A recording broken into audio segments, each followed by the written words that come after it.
Hello everyone. आज start करने जा रही हूँ एक सैम्पल पेपर जो कि ओसवाल का है। आप लोग आर्यन का या फिर ओसवाल का कोई भी बुक का राइटर का आप ये सैम्पल पेपर यूज़ कर सकते हैं अपने रिवीजन के लिए, क्योंकि वो बहुत बढ़िया होता है एग्ज़ाम्स के। अगर पॉइंट ऑफ व्यू से हम देखें तो उसके क्वेश्चंस काफ़ी सिमिलर होते हैं जो कि एग्ज़ाम में आपको देखने को मिल सकते हैं, और उसमें प्रीवियस ईयर के कोई क्वेश्चंस कुछ रिपीटेड दिए रहते हैं जो कि आप यूज़ कर सकते हैं। ठीक है,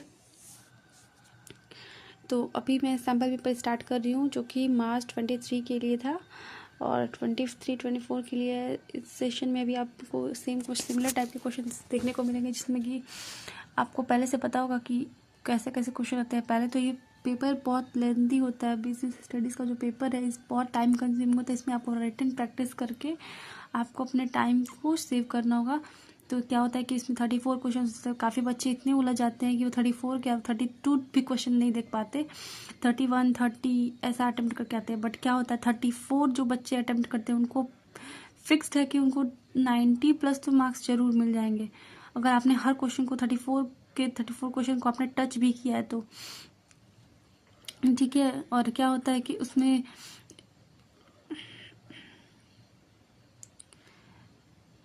3 मार्क्स के क्वेश्चन होते हैं, 4 मार्क्स के क्वेश्चन होते हैं, 6 मार्क्स के क्वेश्चन होते हैं, और MCQs टाइप की सीरीज दी होती है। ठीक है, अभी मैं एक्सप्लेन करने जा रही हूँ। पहले MCQs जो कि क्वेश्चन नंबर 1 से लेके 20 तक रहता है। ठीक है, तो फर्स्ट क्वेश्चन यहाँ है।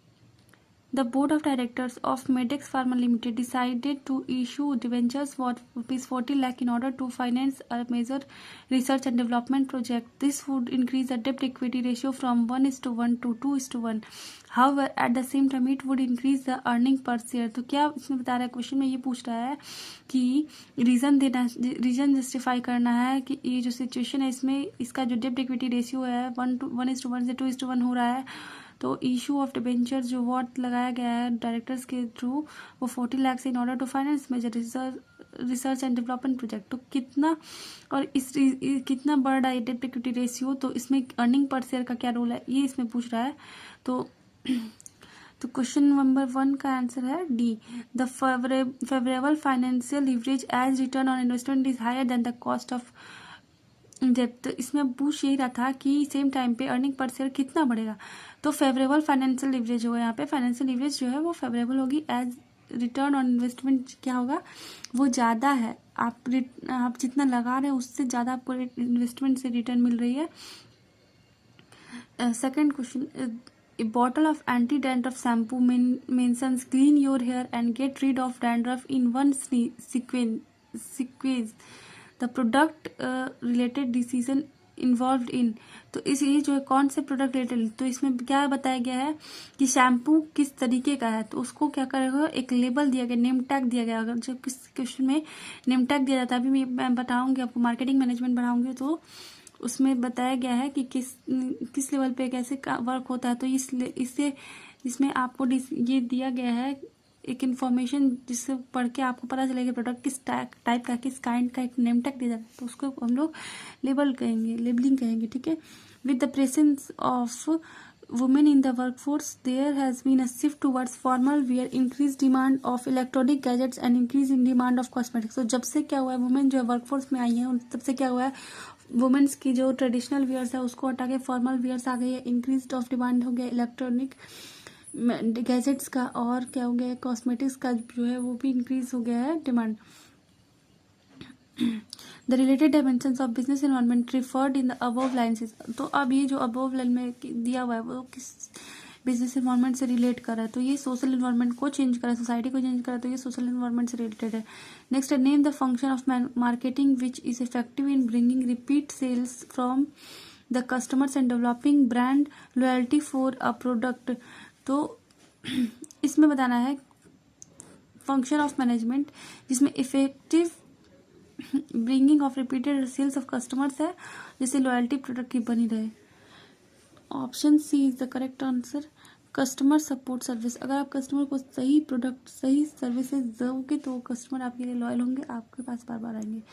Next question number 5, SEBI calls for information and issues so cause notice to stock exchange and its official seeking explanation and conducting audit and inquiry. Which function is SEBI performing? तो here SEBI is performing its regulatory function. यहाँ पे वो regulatory functions को check कर रहा है. Question number 6.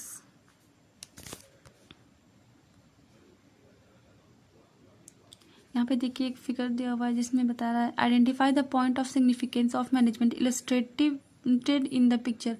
अब इसमें मैनेजमेंट का कौन सा सिग्निफिकेंस है वो बता रहा है. तो यहाँ पे लिखा हुआ है क्या, लेबल दिया हुआ है together everyone achievers more as a team. तो अगर आप टीम वर्क कर रहे हैं तो वो आप ज़्यादा अचीव कर सकते हैं. तो इसका आंसर है first. Management helps in achieving group goals. Management का जो गोल्स है वो क्या है, वो ग्रुप गोल्स है. मैनेजमेंट एक के लिए नहीं, पूरे ग्रुप के लिए, पूरे कंपनी के लिए, पूरे ऑर्गेनाइजेशन के लिए एक टीम वर्क करता है. ठीक है. नेक्स्ट है question number 7. The allocative function of financial market helps in earning higher rate of return to household sector. तो क्या होता है, ये सब आपको याद करना होगा. ये वाला चीज़ जो है, ये कुछ पॉइंट्स जो है वो आपको एकदम रटना होगा, एकदम लाइन बाय लाइन, ताकि आपको ये लाइन से आपको पता चले. तो भी मैं समझाती हूँ इसको. Allocative function of financial market helps. तो अब जो फाइनेंशियल मार्केट का फंक्शन है वो किस बेसिस पे है, ये क्वेश्चन में पूछा है. Earning high rate of return to household sector. तो कोई भी फाइनेंशियल मार्केट अगर वर्क कर रहा है तो वो किस लिए कर रहा है, हायर अर्निंग के लिए कर रहा है. और क्या कर रहा है, बेटर हाउस होल्ड रिटर्न के लिए. हाउस होल्ड में क्या हो, सेक्टर में उधर ग्रोथ हो. नेक्स्ट है question number 8. IND DNN limited is a chemical manufacturing company producing dyes and pigmentation both for domestic and international market. It has enjoyed a considerable market share, but lately it has been facing problems in terms of target sales and customer satisfaction. This is due to the reason that new entrants have emerged with better technology and competitive pricing. The chairman of the company addressed this issue in the department meeting. The production head Mr. Campbell advised the chairman to revamp the system and take immediate necessary actions to rectify the problem so that sales are achieved as per the plans. Identify the relevant function of management. इसमें बताना है कि कौन सा relevant function management cover कर रहा है. Question number 8. तो इसमें क्या बता रहा है, इसमें कंट्रोलिंग बता रहा है, क्योंकि आप कहीं से मतलब टारगेट्स लेके आप उसको कंप्लीट कर रहे हैं और उसके लिए आप क्या कर रहे हो, आप एक रिलेशनशिप मेंटेन कर रहे हैं यहाँ पे टॉप लेवल से लेके सुपरवाइजरी लेवल तक. तो टॉप लेवल क्या कर रहे हैं, यहाँ पे कंट्रोल कर रहा है सुपरवाइजर लेवल को. ठीक है. Next question number 9. Choose the incorrect statement about pricing objective as a factor affecting the price of a product. The correct option is C. If a firm wants to attain product quality leadership it should charge low prices. तो यही इसमें incorrect है, बाकी 3 सही है. First देखिए, if a firm objective is to maximise profit in short run it should charge maximum price of for its product. सही बात है. अगर आपको प्रॉफिट बढ़ाना है तो आपको अपने प्रोडक्ट का प्राइस हाई करना होगा.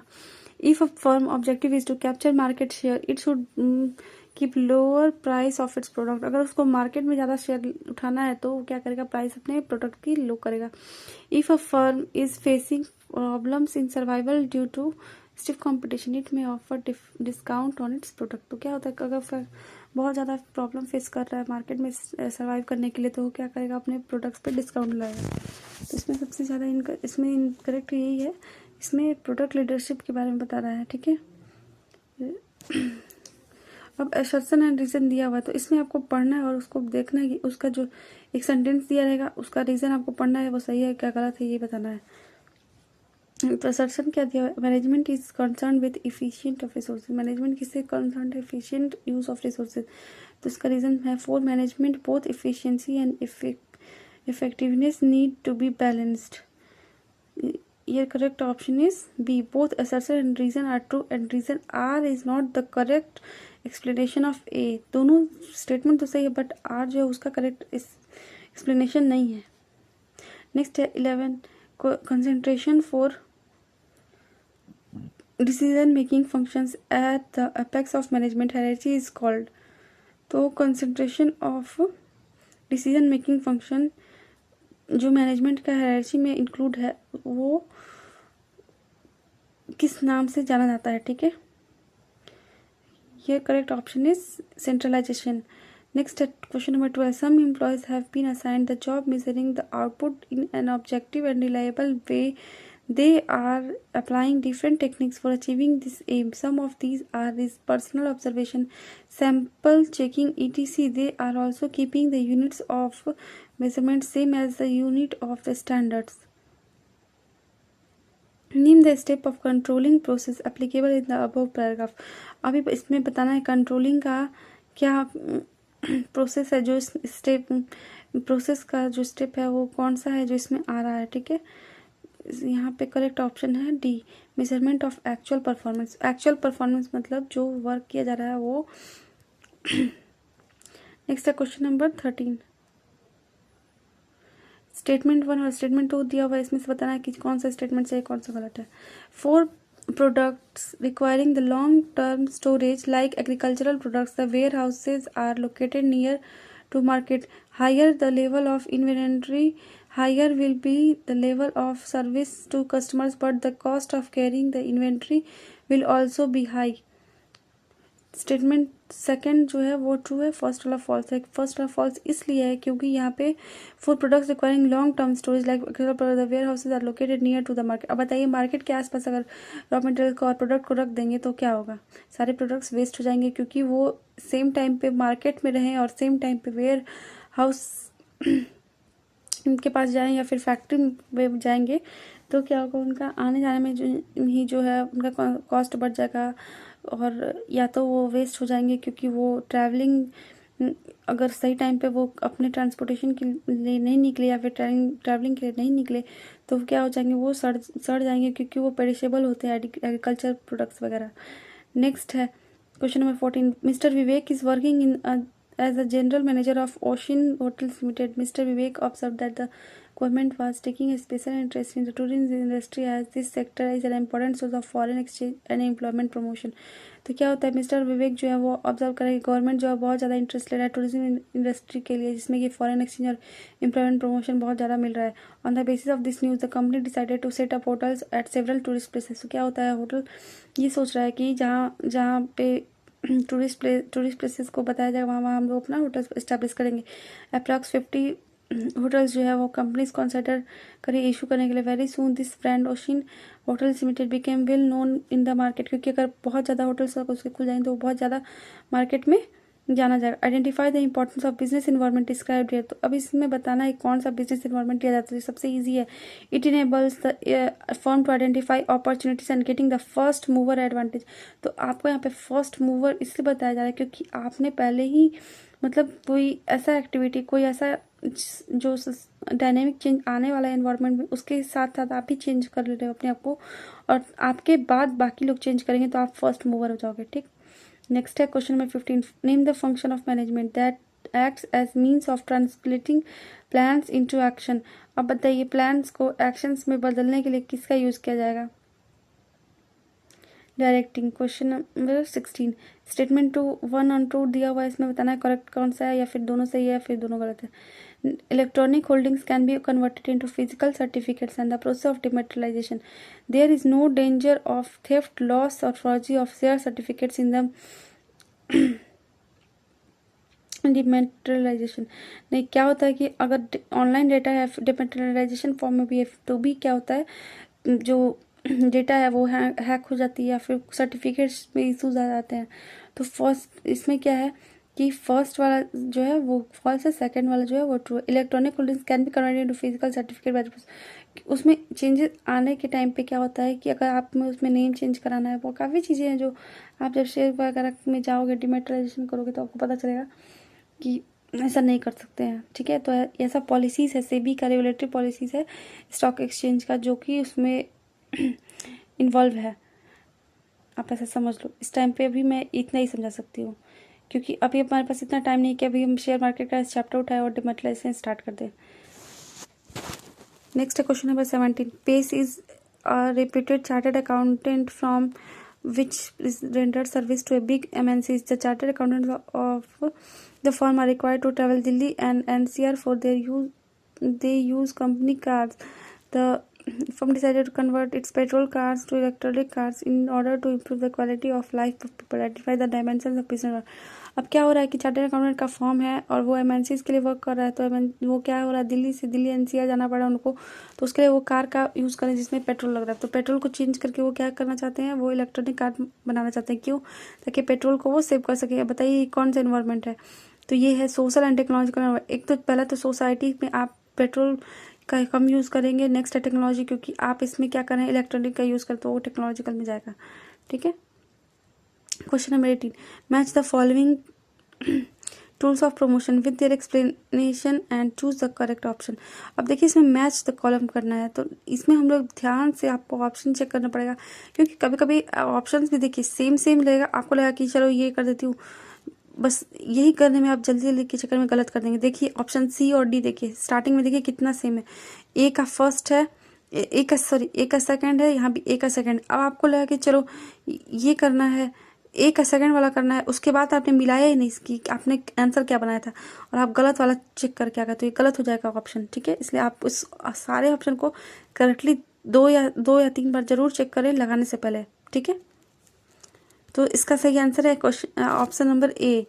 तो it is undertaken by some identified person company who makes efforts and bears the cost of it. तो सबसे पहले यही पूछ रहा है कॉस्ट और एफर्ट्स कौन यूज कर रहा है, तो वो क्या होता है, एडवर्टाइजिंग में होता है। It plays an important role at the awareness stage and develops product preferences with the aim of making cell.